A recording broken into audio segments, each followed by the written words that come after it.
tout le monde, j'espère que vous allez bien. Ici Nsakalan Gita, coach en transformation physique et mentale. Aujourd'hui, nous allons voir comment mal maigrir. Comment mal maigrir?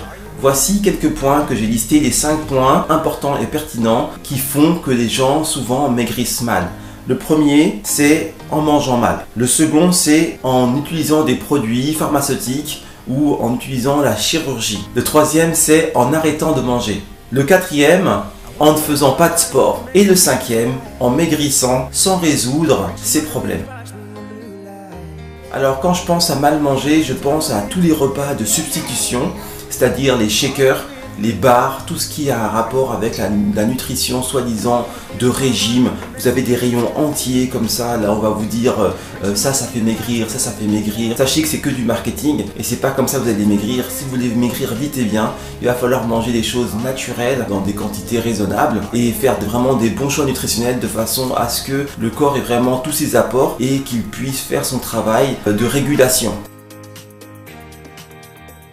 On maigrit mal également en utilisant tout ce qui est médical ou chirurgical, donc c'est-à-dire des interventions extérieures qui sont très agressives, qui viennent violer l'intimité du corps ou qui viennent perturber son fonctionnement. Le corps est une machine très intelligente, il faut juste être à son écoute pour maigrir correctement. À partir du moment où vous commencez à vous charcuter, où vous commencez à prendre des médicaments avec des substances actives pour pouvoir maigrir, c'est pas comme ça que vous maigrirez vite et bien. Parce qu'il faut savoir que vous pouvez avoir des effets secondaires. La plupart des médicaments déjà sont nocifs pour le foie.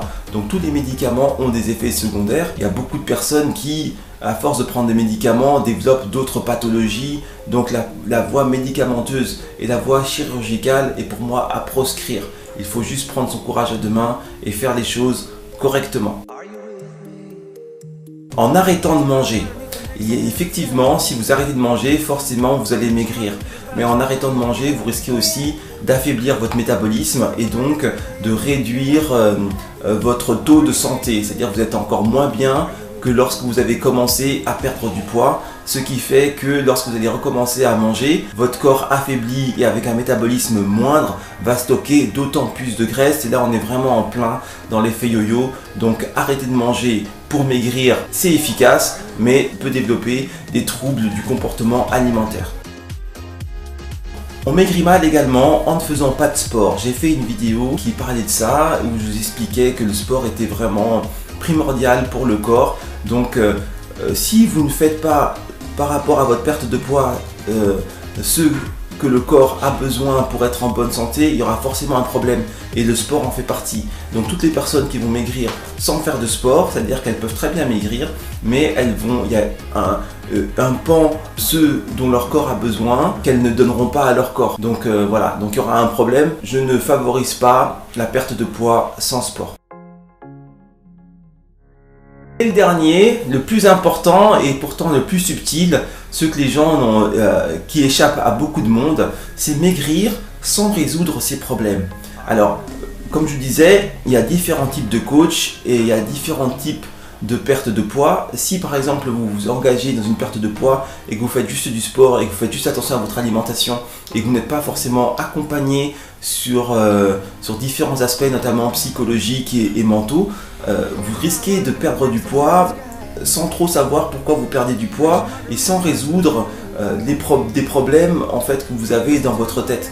Ce qui fait que vous pouvez très bien devenir faim, avoir perdu du poids, mais ne pas avoir gagné le sens du pourquoi vous perdez du poids et les problèmes que vous aviez avant peuvent ressurgir encore plus fort, ce qui peut favoriser une reprise de poids. Donc lorsque vous perdez du poids, c'est bien d'être accompagné et c'est bien de profiter de sa perte de poids pour résoudre certains problèmes qu'on a, mentaux, psychologiques, inconscients. Donc ça c'est tout un travail. Si vous avez besoin de vous faire accompagner, vous pouvez faire appel à moi, il n'y a aucun problème. Mais c'est super important. Et les gens en fait pensent qu'il suffit juste voilà, je mange pas, je fais du sport, n'importe lequel, et ce sera bon. En théorie, c'est bon, mais nous ne sommes pas des choses théoriques, nous ne sommes pas des robots.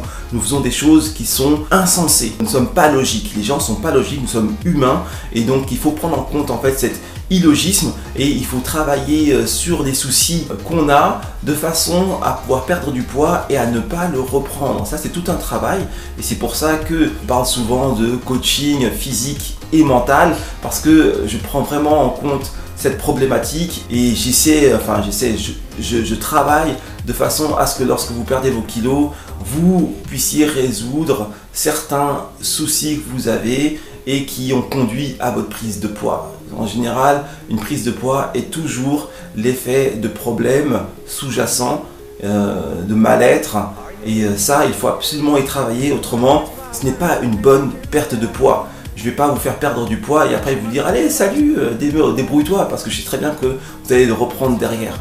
Vous allez perdre du poids, mais en perdant du poids, vous allez aussi bouger ce qu'il y a dans votre tête, en tout cas quand vous travaillez avec moi, et c'est ce qui va bouger, qui va permettre de faire le nettoyage dans votre esprit, dans votre corps, dans votre âme, et cela sera très salutaire puisque ça vous permettra de maintenir votre poids et vous permettra de passer à autre chose. Mais effectivement, c'est pas évident, donc on prend notre courage à deux mains, on y va, on fonce, mais franchement, le jeu en vaut la chandelle. Voilà, maintenant vous savez comment mal maigrir, et comme vous savez comment mal maigrir, j'espère que vous opterez pour la meilleure solution pour bien maigrir. Et vous l'aurez compris, il n'y a pas de raccourci pour bien maigrir, il faut faire le taf. Il faut mouiller sa chemise, il faut y aller parce qu'il va falloir bouger au niveau alimentaire, bouger au niveau corporel, notamment avec le sport, et bouger au niveau mental avec la résolution de certains problèmes de façon à pouvoir upgrader en entier, c'est-à-dire que le corps upgrade, le corps passe à une étape supérieure, mais l'esprit aussi passe à une étape supérieure et pour ça c'est un travail particulier. Donc si vous voulez avoir quelqu'un pour vous accompagner sur ce terrain, je suis là, à votre service. N'oubliez pas que vous avez toujours le lien vers ma petite formation, là où il y a des vidéos, notamment brûle-graisse, la vidéo comment devenir belle, en combien de temps on perd du poids et d'autres vidéos. Tout ça est totalement gratuit et vous avez ça en fait dans la description de la vidéo, il y a un lien, vous cliquez dessus et vous accédez directement à cette petite formation perte de poids. Merci d'avoir suivi cette petite vidéo. N'oubliez pas de vous abonner à ma chaîne. Donc, si vous voulez être tenu au courant lorsque je poste une vidéo, cliquez sur la petite cloche et comme ça vous serez tenu au courant. Faites partager cette vidéo si vous pensez qu'elle est pertinente et qu'elle peut aider d'autres personnes. Et à très vite pour une autre vidéo. Keep the vibe. Ciao ciao.